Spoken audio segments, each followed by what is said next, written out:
This is the Business Maker Show, heard on the radio and seen online at thebusinessmakers.com. It's guest time on the show, and our topic today is water. Clean water, to be a little bit more specific, because my guest is the president and CEO of Albuquerque-based MIOX Corporation, Craig Beckman. Craig, welcome to the Business Maker Show. Thank you, Russ. Great to be here. Well, tell us about MIOX. Sure. MIOX is a technology company based in Albuquerque, and we focus on water disinfection.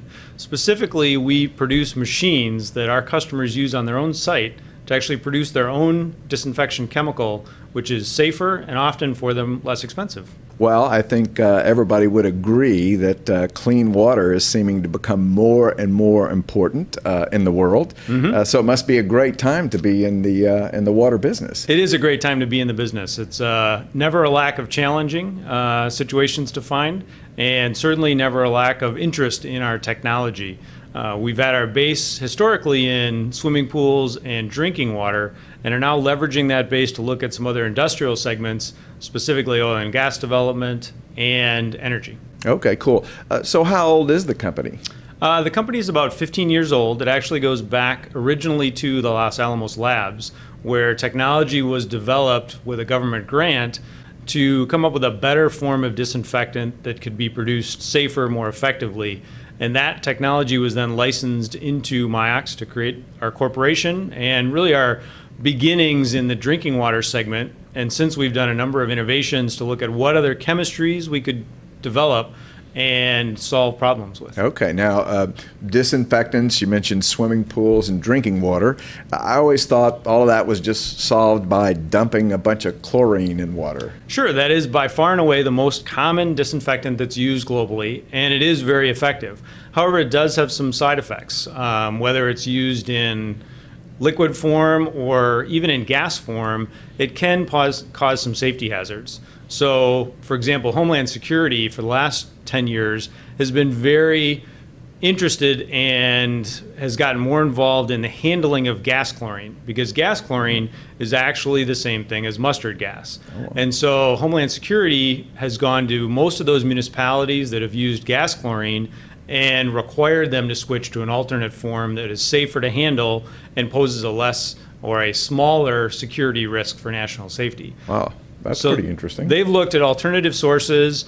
Their alternatives typically are liquid chlorine, bleach, same thing you'd use in your laundry, or on-site generation.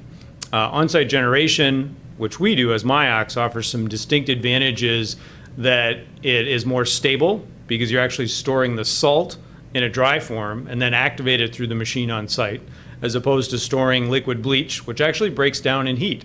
So in Houston, for example, where we sit, chlorine will actually lose its effectiveness every week. So even though you're buying in 12%, by the time you use it, you might only get 8%. So you've lost 20-30% of what you bought. In addition, in a bulk form, it isn't very safe to handle. But you mentioned machines, so describe the machines that Sure. actually So the machines that we produce are as small as a marker size, which you could carry on a backpacking trip to treat for you and your family, to as large as a number of refrigerators set next to each other that could treat a city of Fort Worth. You'd need a number of those at different treatment stations, but with 4 or 5 installations of that size, you could treat all the drinking water in Fort Worth. Okay, so you mentioned large city drinking water cleaning. What's the alternative that cities have? I mean, do many cities just dump chemicals into the water? Many cities, in fact, most cities around the world, still use liquid bleach. Okay. By far and away, the most common disinfectant used by cities for primary disinfection is the chlorine. It offers 2 benefits. One, it kills bacteria very effectively, but also carries a residual out into the community. And so that's how cities really measure the effectiveness of their treatment, both the concentration of the disinfectant at the treatment, but then they also go out to their furthest distribution points and measure at that points. Our chemistry has some unique attributes to it that help them in that secondary measurement around disinfection byproducts. Okay. How do the environmentalists feel about the MIOX way of cleaning water? I certainly think they would be fans. All of them that I've talked to personally are fans because our product has a much lower carbon footprint, for example. So if I was the city of Wichita Falls, I would actually be delivering bulk chemical in tanker trucks but it would still be mostly water that I'd be purchasing. It would be 12% perhaps active chemical, but then 88% water. Our product, on the other hand, takes the water that's already at the site, doesn't need to be moved. We simply mix it with salt, activate it through the machine, and create the chemical right on site. Okay, really interesting. So the company was formed how many years ago, did you say? Goes back 15 years now. Technology came out of Los Alamos Labs, Okay. Was licensed out, and we now have recapitalized the company a few years ago to accelerate our growth and to launch into some industrial verticals. Okay, well, that's what I find kind of interesting. So probably for the first 10 years or 15 even, maybe it was mainly municipalities and swimming pools. Exactly. But now this whole issue of water challenges throughout the globe these days have become appealing to MIOX? Yes, they have. There's a couple real specific examples that most people would relate with or understand. Frac fluid, for example. Oh, yes. The frac chemicals, that there's been a real push for more disclosure on what chemicals are used in those fracking operations. They use biocides in frac water to prevent and slow any bacteria growth in the gas formations. Today they use a relatively harsh disinfectant called glutaraldehyde. Most of the frac companies are looking for a greener, safer alternative, and our technology offers that for them. Wow, so that's a pretty sizable market right now. It is a very large market. Yeah. And all of the companies from Devon to Anadarko to Chesapeake are all looking for and evaluating right now what is that green alternative. We've yet to see one of the majors make a wholesale change, but certainly they're all anticipating either through their own initiatives or through regulation, they'll need to make that change in the future. Okay. Well, now let me move to you a bit. Sure. Did some research and know that you're relatively new as the CEO of MIOX, right? But you, kind of like me, had this business development background, sales. Sure. So tell us a little bit more about that. It was always in water, wasn't it, mostly? It has always been in water. Yeah. I started my career about 20 years ago in Detroit, Michigan, Okay. and I was selling to the automotive companies. In the automotive industry, they use a lot of water in the painting process. Okay. They need actually pure water to rinse the vehicles through the painting process.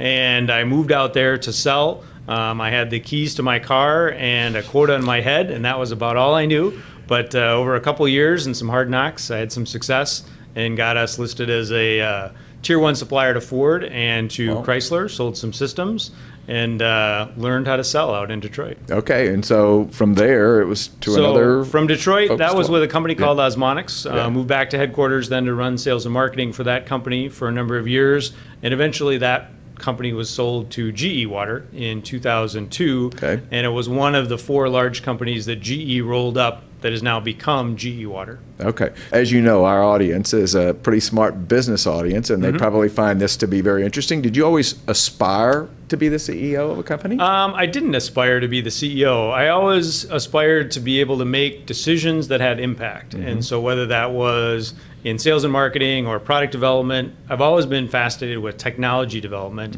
and getting technology into customers' hands to solve problems, which is never easy because whatever customers have done in the past Right. is always what they think is the right thing to do. Sure. And convincing them of a new solution is never easy. So I've always found that challenging. And so I guess, yes, my experience led to an interesting background for trying to take this technology into the industrial space. We also have a fairly young audience, we think, that watches the show a Sure. lot. And most of the young people have grown up in the digital age. And it seems like in the digital age, marketing has sort of increased in its importance and popularity. But at the same time, sales sort of seemed to decrease. But there's still major sectors of the business world that depend significantly on people that can convince others to change and take action. Sure. So people from my camp applaud you making it to where you are today. Which sort of brings me to another question. Marketing. What can you do in marketing for a company like MIOX? Sure, great question. It is a big challenge for us on how to reach our audience and then how to tell the story. And we're actually getting pretty effective at how to tell the story. Recently, we actually did a video that we posted on YouTube that was a side-by-side example of how our technology could affect biofilm on a cooling tower surface, for example. Our challenge now is how do we find the right audience to look at that video, and then how do we compel them to actually do it? Absolutely. So recently we had a pretty good experience where we sent to a target audience a physical USB drive that we then prompted them to put in their computer and watch a video. And it was in front of a trade show, and we got actually really good connection out of it. So even in today's digital age, having a physical presence and a reminder, I think, is effective. Sure. Well, what kind of trade show was it? I mean, was it? It was a trade show that just ended last week in California called the American Water Treaters Association, AWT. Okay. And it's focused on regional water treatment companies that would treat pools, spas, light industrial, hospitals, universities. They would do boiler and cooling treatment for those types of facilities. Okay, I thought for sure you were going to say we take a glass of real dirty water, perform the MIOX Sure. magic on it, and drink it right We there. have done that also. If you'd like to go to our website, our former CEO did that and survived. And survived. Right, Yep, that's good. that's a common one, especially in the oil and gas industry. Wow. We see that challenge a lot as we try and clean up frack water with Right. a clean disinfectant. Right. We're often asked of, well, would you drink it after we treated it? And my answer is always yes. Oh my God. It may not taste well, Right. but it would be safe. Okay, Craig, let's say somebody's watching right now and they're interested in knowing more about MIOX. Sure. What do they do? Best thing would probably go to our website, www.miox.com. We have a number of videos posted there that they can view and see some of these results I was talking about, as well as extensive literature in our technical library. Okay, and that's MIOX.com? It is, MIOX.com. Okay, Craig, I really appreciate you coming in and sharing your story with us. Thanks, Russ. It was a pleasure. You bet. That's Craig Beckman, the president and CEO of MIOX Corporation. And this is the Business Maker Show, heard on the radio and seen online at thebusinessmakers.com.